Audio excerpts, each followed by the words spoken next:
साथियों नमस्कार, बहुत स्वागत आप सबका हमारा नया प्रकल्प 15 मिनट शो में।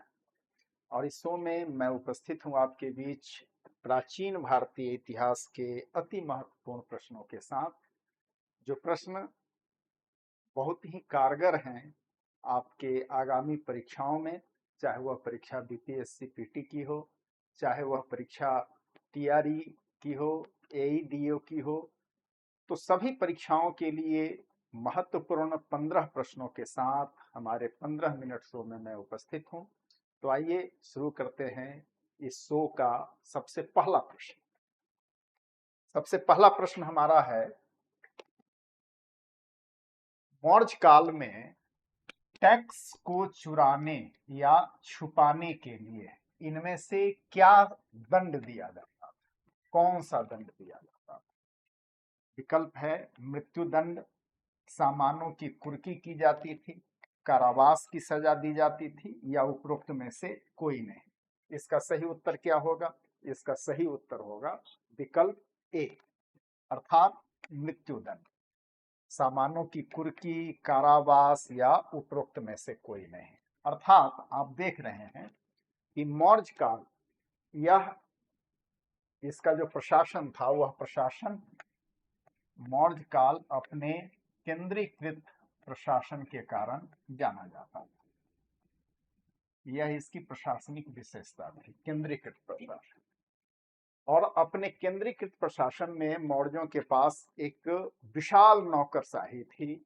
उस विशाल नौकरशाही का संचालन तब तक नहीं होता जब तक शासन, मतलब देश की अर्थव्यवस्था मजबूत नहीं होती। इसीलिए मौर्य काल में टैक्स पर विशेष फोकस किया जाता था। यहां तक कि आपको पता होना चाहिए कि वेश्यावृत्ति, यह भी वैध था मौर्य काल में, और वेश्यावृत्ति पर भी टैक्स लगता था।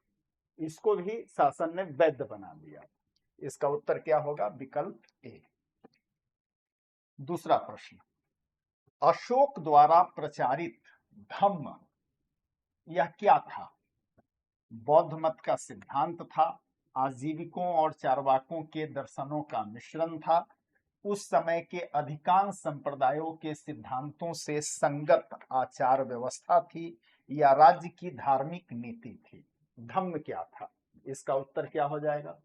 अशोक का धम्म जो था वह वास्तव में संश्लेषण था। उस समय के जितने भी मत, पंथ, विचार, दर्शन थे, सबका एक संश्लेषण था, और सबकी अच्छी चीजों को एक जगह एकत्र किया गया था, जो क्या कहलाता है?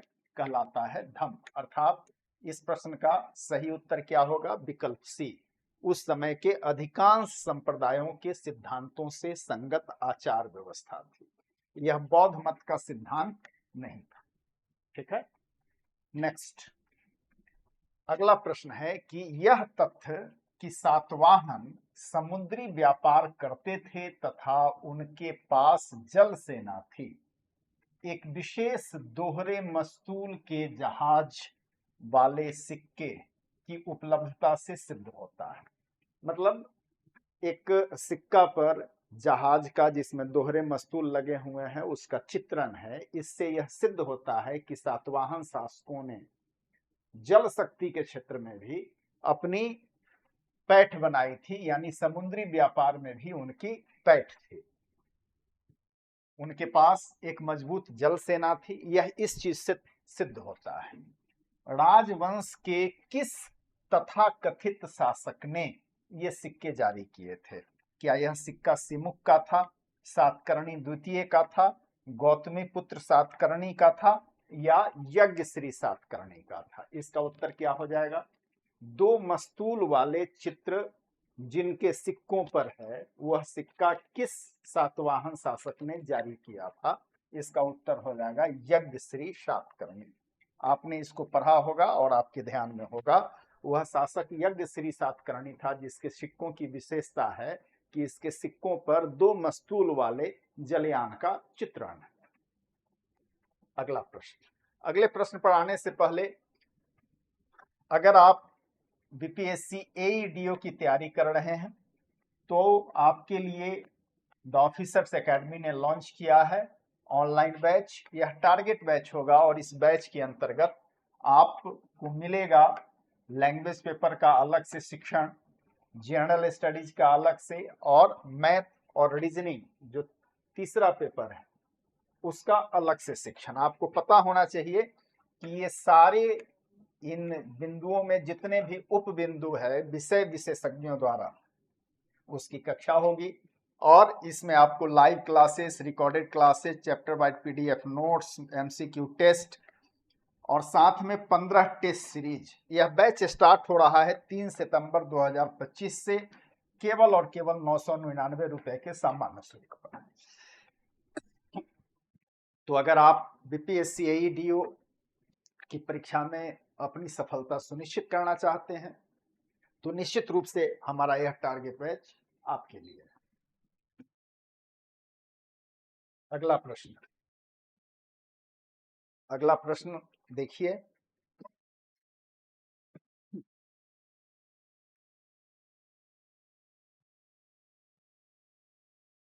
क्षत्रप, शकों के शासक। यहाँ क्षत्रप कहने का मतलब क्या हो गया? क्षत्रप कहने का मतलब हो गया शासक। शक शासक को क्षत्रप उपाधि से कहा जाता था। तो शक क्षत्रप सातवाहन काल में स्वर्ण एवं रजत सिक्कों का अनुपात था। स्वर्ण का मतलब हो गया सोना और रजत का मतलब क्या हो गया? चांदी। तो ध्यान दीजिएगा कि शक क्षत्रप शासन काल में स्वर्ण एवं रजत सिक्कों का अनुपात क्या था। यानी शकों के काल में और सातवाहनों के काल में जो सिक्के ढाले गए उन सिक्कों में कितने सिक्के सोने के होते थे और कितने सिक्के चांदी के होते थे, इसका अनुपात क्या था? 1:10, 1:14, 1:20, 1:25। इस प्रकार के प्रश्न भी आपसे पूछे जाएंगे। अर्थात अगर 100 सिक्के ढाले जाते थे तो उसमें 10 सिक्के सोने के होते थे और 90 सिक्के चांदी के होते थे, अर्थात 1:10। यह उत्तर होगा। अगला प्रश्न, आंध्र सातवाहन राजाओं की सबसे लंबी सूची किस पुराण में मिलती है? वायु पुराण, विष्णु पुराण, मत्स्य पुराण या उपरोक्त में से किसी में नहीं। इस विकल्प को मैं हटाता हूं। इसका सही विकल्प क्या हो जाएगा? इसका सही विकल्प हो जाएगा मत्स्य पुराण। मत्स्य पुराण जिससे भारतीय इतिहास की व्यापक जानकारी मिलती है। इसमें आंध्र सातवाहनों को की राजाओं की एक लंबी सूची है, उसमें आंध्र सातवाहन शासकों के का नामोल्लेख है। वह कहां से मिलता है? मत्स्य पुराण से मिलता है। अगला, निम्न कथनों पर विचार कीजिए। इसमें 1, 2, 3 स्टेटमेंट है। अंतिम मौर्य शासक बृहद्रथ की हत्या उसके प्रधान सेनापति पुष्यमित्र शुंग ने की थी। यह सही है। अंतिम शुंग राजा देवभूति की हत्या उसके ब्राह्मण मंत्री वासुदेव कन्व ने की और उसके राज सिंहासन को हथिया लिया। इसका तीसरा, आंध्र ने कन्व राजवंश के अंतिम शासक को पदवंचित किया था। इन कथनों में से कौन सा कथन सही है? इसका सही उत्तर क्या होगा? इसका सही उत्तर होगा यह कथन भी सही है, यह कथन भी सही है और यह कथन भी सही है। अब यहाँ गौर यह करना है कि जब मौर्य शासकों को अपदस्थ करके शुंग सेनापति बना, शुंग शासक बना, तो यह कहां शासन कर रहा था? यह शासन किया उत्तर भारत में। उसी प्रकार शुंगों को अपदस्थ करके कण्व शासक बना तो वह कहां बना? उत्तर भारत में। लेकिन कण्वों को अपदस्थ करके आंध्र जो शासक बनता है यह अपने शासन का केंद्र कहां ले जाता है? दक्कन।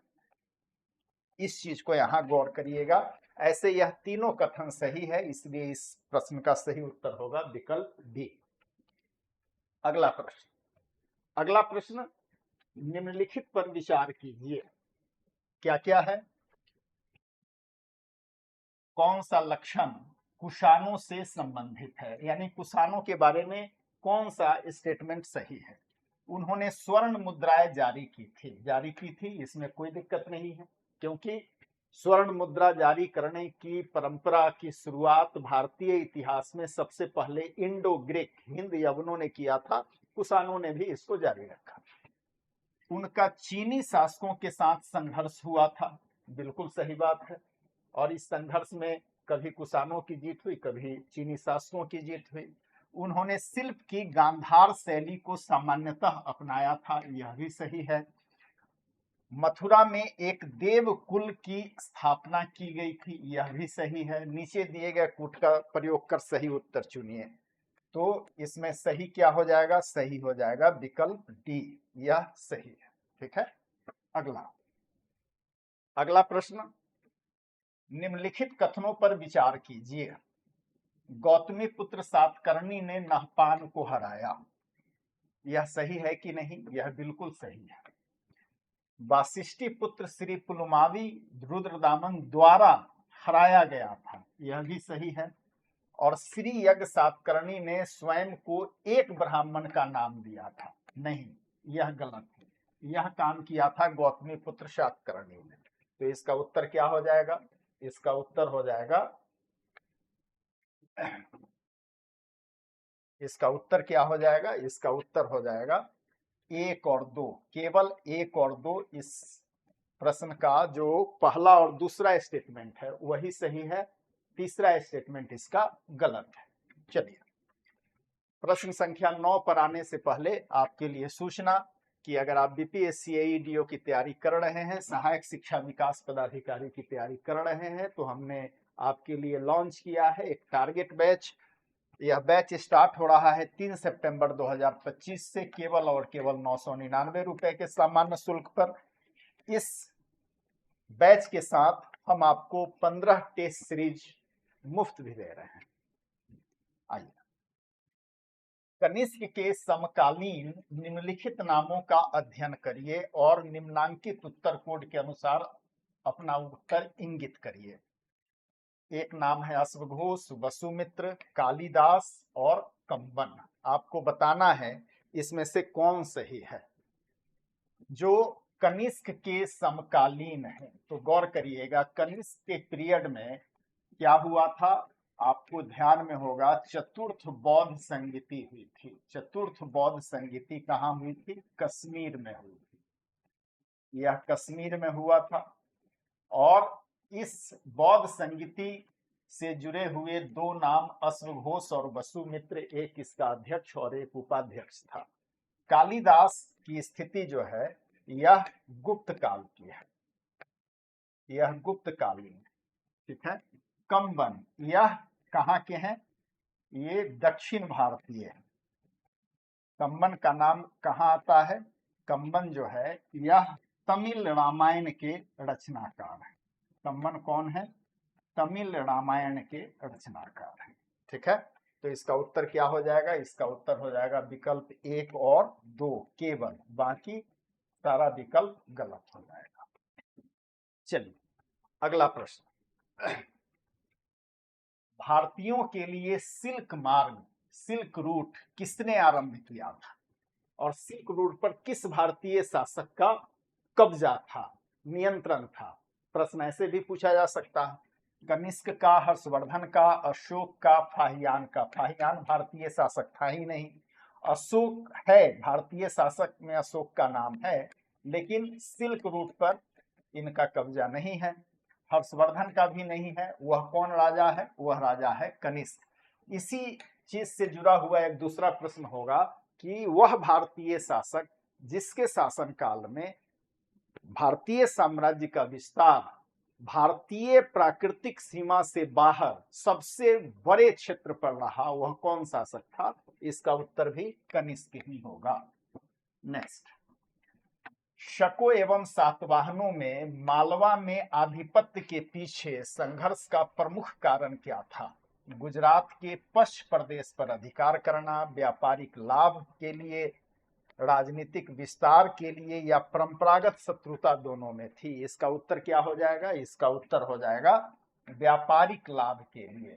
शकों एवं सातवाहनों ने मालवा में शकों और सातवाहनों मालवा पर अधिकार को लेकर के दोनों के बीच एक लंबा संघर्ष चलता रहा। और उसका उद्देश्य क्या था? क्योंकि मालवा पर आधिपत्य से गुजरात के समुद्री मार्ग तक का जो समुद्र तक का जो मार्ग है वह प्रशस्त हो जाता, और इसी के कारण शकों और सातवाहनों दोनों में यह संघर्ष लंबे समय तक चलता रहा। अगला, निम्नलिखित में से कौन सा शासक वर्ण व्यवस्था का रक्षक कहा जाता है? पुष्यमित्र शुंग, खारवेल, गौतमीपुत्र सातकर्णी या वासुदेव? इसमें वर्ण व्यवस्था का रक्षक किसे कहते हैं? वह कौन शासक था? पुष्यमित्र शुंग। पुष्यमित्र शुंग एक ब्राह्मण शासक था, आपको ध्यान में होगा।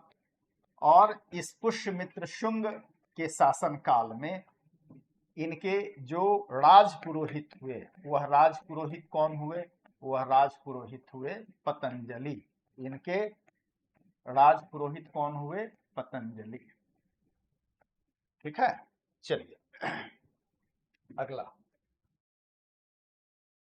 अगर आप बीपीएससी एईडीओ की तैयारी कर रहे हैं और चाहते हैं हमारे ऑफलाइन बैच को ज्वाइन करना, तो आपके लिए सूचना, हमने अपना ऑफलाइन बैच लॉन्च किया है और यह बैच स्टार्ट होगा 8 सितंबर 2025 से हमारे नया टोला वाले सेंटर पर। पूरा पता है नियर पीएन एंग्लो स्कूल, पारस कंपाउंड, पटना।